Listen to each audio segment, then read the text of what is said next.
नमस्कार विद्यार्थ्यांनो, आज आपण आपल्या मराठी पाठ्यपुस्तकामधील पाठ क्रमांक 16 शब्दांचा खेळ या पाठाच्या उर्वरित भागाकडे आज आपण वळणार आहोत.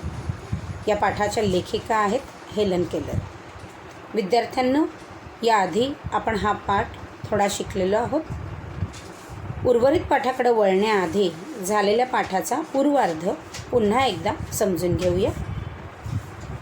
अशक्यला शक्य करून दाखवता येते याचा उत्तम आदर्श म्हणजेच डॉक्टर हेलन केलर. असाध्य मेंदूविकारामुळे बालपणातच त्यांच्या वाट्याला अंधत्व, मुकेपणा आणि बधिरत्व असे तिहेरी अपंगत्व आले आणि मोठ्या संकटाला त्यांना सामोरे जावे लागले. परंतु वयाच्या 8व्या वर्षी त्यांच्या आयुष्यात शिक्षिका म्हणून लाभलेल्या व्यक्ती अर्थातच ॲनी सुलिव्हॅन यांनी मात्र हेलन यांच्या आयुष्यात आमूलाग्र बदल घडवून आणला. शिक्षणाचा श्रीगणेशा झाला तो दिवस आजही त्यांना आठवतोय. तो दिवस म्हणजेच 3 मार्च 1887. परंतु आपल्या आयुष्यात पुढे काय लिहून ठेवले आहे याची मात्र त्यांना थोडीही कल्पना नव्हती. शिक्षणाला सुरुवात होण्यापूर्वी त्यांची मनोवस्था निराशामय अशी होती. स्वतःशी चाललेल्या झगड्याने हेलन अगदी थकून गेल्या होत्या. त्यांचे मन राग, कडवटपणाने व्यग्र झाले होते. अगदी धुक्यात सापडलेल्या जहाजासारखी तिची अवस्था झाली होती.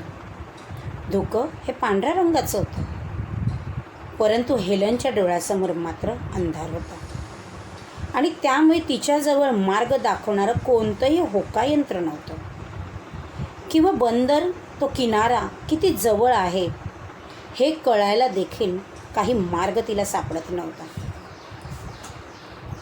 त्यांच्या आत्म्याचं निशब्द असं आक्रंदन चालायचं. प्रकाश प्रकाश हवाय मला असं ती सतत म्हणायची. मनोमनी तिच्या मनातील या भावना ह्या दिसून येत होत्या आणि त्याच क्षणी त्यांच्यावर मायेची पाखर घालण्यासाठी त्यांच्या आयुष्यात आल्या त्या त्यांच्या शिक्षिका. आणि प्रेमाच्या प्रकाशात मात्र हेलन केलर नावून निघाल्या. ब्रेल लिपी, स्पर्श संवेदनाच्या माध्यमातून त्यांचं शिक्षण मात्र सुरू झालं. विद्यार्थ्यांनो, आपण इथपर्यंत हा पाठ याआधी शिकलो होतो. आता मात्र आपण उर्वरित पाठाकडे वळणार आहोत. मी पाठाचं वाचन करते, सर्वांनी लक्ष द्या. माझ्याजवळ कुणीतरी येतंयस मला जाणवलं. आईच आहे असं समजून मी हात पुढे केला तर दुसऱ्याच कोणीतरी माझा हात हातात घेतला आणि मला उचलून कडेवर घेतलं. याच माझ्या बाई ॲनी सुलिव्हॅन. त्या मला शिकवायला आल्या होत्या. त्याहीपेक्षा जास्त माझ्यावर मायेची पाखर घालायला. दुसऱ्या दिवशी सकाळीच बाई मला आपल्या खोलीत घेऊन गेल्या. त्यांनी मला एक बाहुली दिली. पर्किन्स इन्स्टिट्यूशनमधल्या अंध मुलांनी माझ्यासाठी ही भेट पाठवली होती. बाहुली लॉरा ब्रिजमननं सजवली होती. अर्थात हे सगळं मला कालांतरानं कळलं. थोडा वेळ मी या बाहुलीशी खेळल्यावर बाईंनी बोटांनी हळूच माझ्या हातावर अक्षरं जुळवली. DOLL. हा बोटांचा खेळ मला फार आवडला. मीही बाईंप्रमाणे बोटं फिरवू लागले. शेवटी जेव्हा एकदा मी ती अक्षरं बरोबर काढली तेव्हा बालसुलभ आनंद आणि अभिमानानं फुलून आले. धावतच जिना उतरून मी आईपाशी गेले. तिच्यासमोर हात धरून त्यावर पुन्हा एकदा मगाचीच अक्षरं बोटांनी जुळवून लिहिली. मी एक शब्द जुळवत होते. विद्यार्थ्यांनो, समोरच्या चित्रात बघा, तुम्हाला एका बाजूला हेलन दिसते, त्याचबरोबर तिच्या बाई दिसत आहेत, ॲनी सुलिव्हन तिच्या शिक्षिका. तसंच बाजूच्या चित्रामध्ये तुम्हाला लॉरा ब्रिजमन यांचं चित्र इथे दिसतंय बघा. हेलनच्या हातात जी बाहुली आहे ही बाहुली लॉरा ब्रिजमन यांनी सजवून तिला भेट म्हणून पाठवली होती. लॉरा ब्रिजमन या देखील पर्किन्स इन्स्टिट्यूट जे अंध विद्यार्थ्यांसाठी आहे याच विद्यालयामध्ये त्याही शिकत होत्या आणि त्यांनी मात्र ही सुंदरशी बाहुली सजवून हेलनसाठी तिच्या शिक्षिकेबरोबर ॲनी सुलिव्हन यांच्याबरोबर एक भेट म्हणून ही पाठवलेली होती.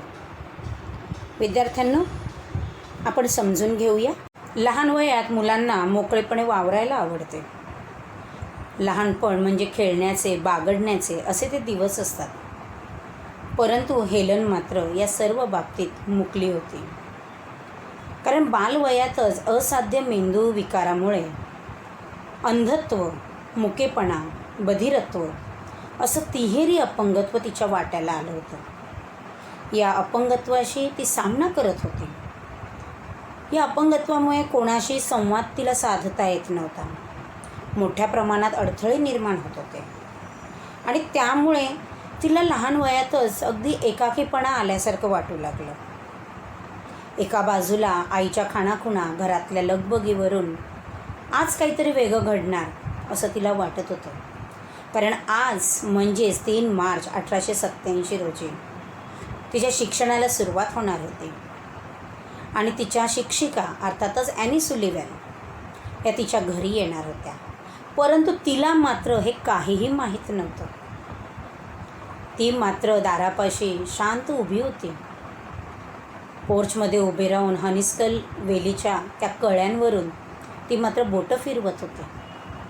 भविष्यात काय लिहून ठेवलं आहे हेही तिला माहिती नव्हतं. परंतु शिक्षणाला सुरुवात होण्यापूर्वी तिची अवस्था अत्यंत निराशामय अशी होती. ती स्वतःशीच झगडत होती. तिचं मन राग, कडवटपणानं अगदी व्यग्र झालेलं होतं. आपल्या आयुष्यात खरंच काय लिहिलेलं आहे काहीही तिला समजत नव्हतं. अगदी म्हणतो ना की धुक्यात सापडलेलं एखादं जहाज, त्या जहाजाला किनाऱ्यावर येण्यासाठी जसा तो नावाडी मार्ग शोधत असतो तसंच इथे हेलनच्या बाबतीतही होत होतं. तिच्या डोळ्यासमोर मात्र अंधार होता आणि या अंधारात ती सापडली होती. त्यामुळे धुक्यात सापडलेल्या जहाजासारखी तिची अवस्था झाली होती. चिडचिड करत होती. ती म्हणते की माझ्याकडे तर तेव्हा कोणतंही होकायंत्र नव्हतं की किनारा किती लांब आहे, किती जवळ आहे हे सांगण्यासाठी कोणताही मार्ग नव्हता. सतत ती रडत होती. तिच्या मनाचं ते निशब्द आक्रंदन चालू होतं आणि त्याच दरम्यान मात्र तिच्या आयुष्यात आल्या त्या म्हणजे तिच्या शिक्षिका ॲनी सुलिव्हन. माझ्याजवळ कुणीतरी येतं आहे असं तिला जाणवलं. तिला माहीत नव्हतं की त्या तिच्या बाई आहेत, त्या तिच्या शिक्षिका आहेत. तिला वाटलं आईच आहे आणि म्हणून तिने मात्र नेहमीप्रमाणे हात पुढे केला. तर दुसऱ्याच कोणीतरी माझा हातात घेतला आणि मला उचलून कडेवर घेतला. तो स्पर्श हा वेगळा आहे. ही आपली आई नाही, ही व्यक्ती वेगळी आहे हे तिला जाणवलं त्या स्पर्शातून. त्या तिच्या बाई होत्या, ॲनी सुलिव्हन होत्या, ज्या तिला शिकवण्यासाठी घरी आल्या होत्या.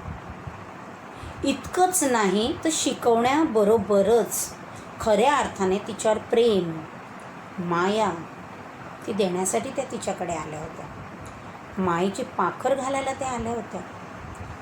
कारण मी याआधी तुम्हाला म्हटलं की ॲनी सुलिव्हन आणि हेलन यांचं नातं हे फक्त गुरु शिष्यापुरतं मर्यादित नव्हतं, तर त्या पलीकडे मैत्रीचं, स्नेहाचं, आत्मीयतेचं असं हे नातं होतं. आता मात्र तिला ओळख पटली की या बाई या माझ्या शिक्षिका आहेत आणि या मला आता रोज शिकवायला येणार. दुसऱ्या दिवशी सकाळी ॲनी सुलिव्हन तिच्या घरी आल्या, तिला खोलीत घेऊन गेल्या. पण त्यावेळी मात्र येताना त्यांनी एक सुंदरशी बाहुली आणली होती. पर्किन्स इन्स्टिट्यूशन जी अंध विद्यार्थ्यांची शाळा आहे या अंध विद्यार्थ्यांच्या शाळेतील या अंध मुलांनी हेलनसाठी ही भेट पाठवली होती. ती बाहुली तेथीलच विद्यार्थी लॉरा ब्रिजमन तिने ती सजवली होती. अर्थात हे हेलनला कालांतराने समजलं, कारण तिला तर शब्दही माहीत नव्हते. तिला भाषा समजत नव्हती.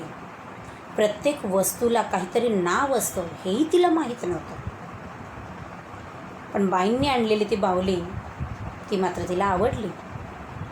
ती त्या बाहुलीशी बराच वेळ खेळली, रमली आणि रमल्यानंतर मात्र खऱ्या अर्थाने बाईंनी तिला शिकवायला सुरुवात केली. विद्यार्थ्यांना असे जे विद्यार्थी असतात ज्यांच्या वाट्याला अपंगत्व असतं, या विद्यार्थ्यांना त्यांच्या कलेने इथे शिकवावं लागतं. आपल्या मर्जीने शिकवून चालत नाही, तर त्यांचा एकंदरीत मूड तो सांभाळावा लागतो इथे. नाही तर मग ते चिडचिड करतात, वैतागतात आणि मग शिक्षणातला रस त्यांच्यामध्ये कसा येणार. आणि त्यामुळे थोडा वेळ बाईंनी देखील तिला त्या बाहुलीशी खेळायला दिलं. ती रमली त्यात. आणि आता ती रमलेली आहे हे कळल्यावर मात्र बाईंनी बोटांनी हळूच हेलनच्या हातावर अक्षरं जुळवली आणि स्पर्श संवेदनाच्या माध्यमातून तिच्या शिक्षणाला इथे सुरुवात केली. त्यांनी मात्र तिच्या हातावर DOLL ची अक्षरं लिहिली. आणि तुझ्या हातातली वस्तू, ज्या वस्तूशी तू खेळते, त्या वस्तूला काहीतरी नाव आहे, ते म्हणजे डॉल, हे सांगण्याचा बाईंनी मात्र तिला तिथे प्रयत्न केला की प्रत्येक वस्तूला काहीतरी नाव असतं. अर्थात हेलनला मात्र हा बोटांचा खेळ फार आवडला. ती देखील बराच वेळ बाईंनी जेव्हा तिच्या हातावर ही अक्षरं जुळवली, त्या स्पर्श संवेदनातून ती शिकत गेली. आणि मग मात्र बाईंप्रमाणेच ती देखील आता ही अक्षरं आपल्या बोटाने ती फिरवू लागली. सुरुवातीला हे काही शक्य नव्हतं, जमेलच असं नव्हतं. पण सरावाने, सततच्या प्रयत्नाने, बाईंनी घेतलेलं त्या मागे त्यांची मेहनत, त्यांचं सातत्य शिक्षणातलं, आणि त्यामुळे मात्र हेलन बोटं फिरवू लागली. शेवटी ज्यावेळी तिला ती अक्षरं बरोबर काढायला जमली, त्यावेळी मात्र तिच्या त्या बालमनाला इतका आनंद झाला, तिचं मन अगदी अभिमानानं फुलून आलं. गा इथे वाक्प्रचार आहेत. अभिमानानं फुलून येणं म्हणजे अत्यंत आनंद होणे. साधी गोष्ट आहे बघा. सध्या एखादं मूल, त्याला जर पोहता येत नसेल तर तो काय करतो, एखादा क्लास जॉईन करतो स्विमिंगचा, बरोबर. तिथं त्याला त्याचे शिक्षक शिकवत असतात. सुरुवातीला अडचणी येतात, कारण पाण्यामध्ये आपण गेल्यावर कालांतराने अंगही आपलं दुखतं, हातपाय जड होतात, त्रास होतो.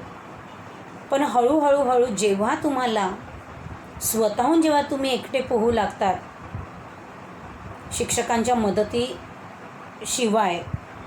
त्यावेळी आता आपण पोहायला लागलेलो आहोत हे जेव्हा तुम्हाला कळतं, त्यावेळी खरोखरच तो आनंद हा अविस्मरणीय असतो, गगनात मावेनासा असा असतो. अगदी तसंच इथं हेलनच्या बाबतीतही घडलं. बाईंनी बोटांनी अक्षरं जुळवली, तिने सराव केला आणि त्यानंतर मात्र ही अक्षरं तिने बरोबर काढण्याचा प्रयत्न केला आणि म्हणूनच तिच्या बालसुलभ मनाला मात्र आनंद झाला. ती धावत जिना उतरून आईपाशी गेली. आईसमोर तिने हात धरून पुन्हा तीच अक्षरे बोटाने तिने जुळवून दाखवली. परंतु मी एक शब्द जुळवत होते हे मात्र त्यावेळी तिला माहीत नव्हतं. किंबहुना शब्द म्हणून काही असतं हे तरी मला कुठं ठाऊक होतं. मी फक्त बोटांनी बाईंचं अनुकरण करत होते. नंतरच्या दिवसात मी याच पद्धतीनं पेन, हॅट, कप असे कितीतरी शब्द आणि बसणं, उभं राहणं, चालणं अशी थोडी क्रियापदही शिकले. बरेच दिवस बाईंबरोबर राहून प्रत्येक वस्तूला काहीतरी नाव असतं हे माझ्या लक्षात आलं.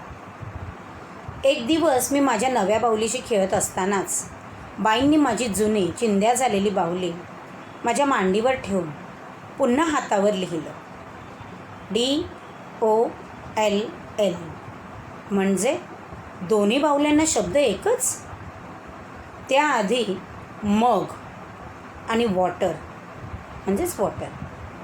तर मी हट्टानं म्हणायचे, म्हणजे खाणाखुणा करतच नाही. माझा हा गोंधळ बघून त्यांचा हिरमोड झाला आणि त्यांनी तो विषय तेवढ्यावरच ठेवला. पुन्हा कधीतरी तान मान बघून हे शब्द शिकवावेत असं त्यांनी ठरवलं असावं. आता पुन्हा बाहुलीवरून त्यांचं शिकवणं सुरू झालं होतं. त्यांचं ते पुन्हा पुन्हा सांगणं सहन न होऊन मी माझी नवी बाहुली हिसकावून जमिनीवर आपटली. त्या बाहुलीचे तुकडे होऊन माझ्या पायांशी पडलेले मला जाणवल्यावर मला उकळ्या फुटू लागल्या. वाटलं बरं झालं, एकदाची पीडा गेली. एवढा थैथयाट करूनही ना खंत ना खेद असाच माझा आविर्भाव होता. ती बाहुली माझी नावडती होती ना. माझ्या निश्चल अंधाऱ्या जगात हळव्या हळूवार भावना कुठून उगवणार. बाईंनी मात्र बाहुलीचे ते तुकडे झाडून शेकोटीजवळच एका बाजूला लोटले. माझी डोकेदुखी गेल्याने मलाही हायसं वाटलं. ती नवीन गोष्ट शिकायची असेल तर बघा, सुरुवातीला अनेक प्रकारचे अडथळे हे येतातच. पण जर तुमचे शिकण्यातले सातत्य सराव जर असेल तर या अडथळ्यांवर तुम्ही सहज मात करू शकता. याचं सुंदर उदाहरण म्हणजे हेलन केलर. बाईंनी तिच्या हातावर DOLL अशी अक्षरं लिहिली. अक्षरांचा खेळ तिला आवडलाही. तिने सराव केला आणि त्यामुळे मात्र ती देखील ते शब्द किंवा ती अक्षरं ती जुळवू शकली. म्हणूनच ती धावत धावत आईजवळ गेली. आईला देखील ती अक्षरं तिने आपल्या बोटांनी काढून दाखवली. त्यावेळी खरोखरच तिला जो आनंद झाला तो गगनात मावेनासा होता. कारण जेव्हा आपण प्रयत्नपूर्वक कोणतीही नवीन गोष्ट शिकतो त्यावेळी जो आपल्याला आनंद मिळतो तो खरोखरच अविस्मरणीय असतो. परंतु आपण लिहिलेली अक्षरं हा एक शब्द आहे हे मात्र त्यावेळी तिला माहीत नव्हतं. किंबहुना शब्द म्हणून काही असतं हे देखील तिला ठाऊक नव्हतं. ती फक्त काय करत होती तर बाईंचं अनुकरण ती करत होती. बोटांनी ती अक्षरं ती फक्त गिरवण्याचं काम करत होती. कारण नंतर काही दिवसात बाईंनी तिला अनेक शब्द शिकवले. पिन, हॅट, कप इतकंच नाही, बसणं, उभं राहणं, चालणं, कितीतरी क्रियापदही शिकवले. त्यामुळे एक गोष्ट मात्र तिच्या स्मरणात राहिली की प्रत्येक वस्तूला प्रत्येक क्रियेला काहीतरी नाव असतं. की प्रत्येक वस्तूला प्रत्येक क्रियेला काहीतरी नाव असतं हे बाईंबरोबर राहून राहून तिला लक्षात आलं. तिने एक इथे अनुभव दिला आहे. ती म्हणते की एक दिवस ती अशीच बाईंनी आणलेल्या त्या नव्या बाहुलीशी खेळत असताना तिचा एकंदरीत मूड बघून बाईंनी मात्र तिची जुनी बाहुली, चिंध्या झालेली बाहुली तिच्या मांडीवर ठेवली आणि तिच्या हातावर पुन्हा लिहिलं DOLL, म्हणजे दोन्ही बाहुल्यांना एकच शब्द. थोडी गोंधळली. कालांतराने बाईंनी तिला मग आणखीन काही शब्द घेतले जसे मग, वॉटर. पण मात्र हे नवीन नवीन शब्द शिकत असताना ती हट्टानं खाणाखुणा करत नाही असं म्हणायचे. तिचा एकंदरीत गोंधळ बघून बाईंचाही हिरमोड व्हायचा. मग नवीन शब्द शिकवायचं त्यांनी तिथेच ठेवून दिलं. तो विषय तेवढ्यावरच ठेवून दिला. पुन्हा कधीतरी तिचा एकंदरीत कल बघून तानमान बघून हे नवीन नवीन शब्द आपण शिकवावेत असं बाईंनी ठरवलं. आणि मग मात्र पुन्हा बाहुलीवरूनच त्यांचं शिकवणं सुरू झालं. कारण बाहुलीमध्ये ती रमली होती. तो शब्द तिला आवडला होता आणि त्यामुळे बाहुलीवरूनच त्यांनी पुन्हा शिकवणं सुरू केलं.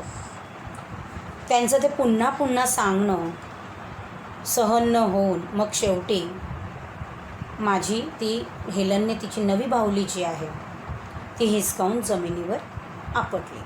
कारण बाई काय करत होत्या, नवीन बाहुली आणि जुनी बाहुली या दोघांनाही एकच शब्द आहे हे सांगत होत्या.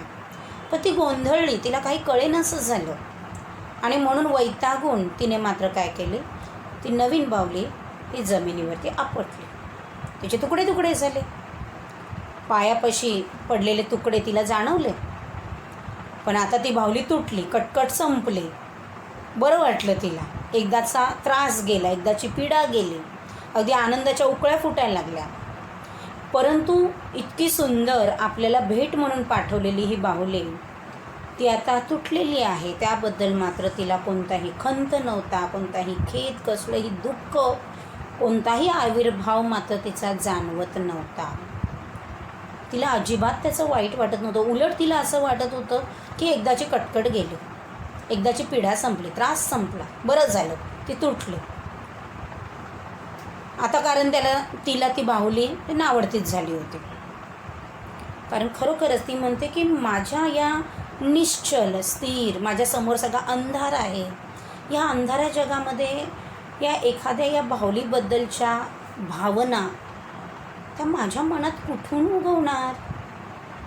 ही बाहुली रंगरूपाने कशी आहे ते मला माहीत नाही. तिची सजावट कशी केलेली आहे ते मला माहीत नाही.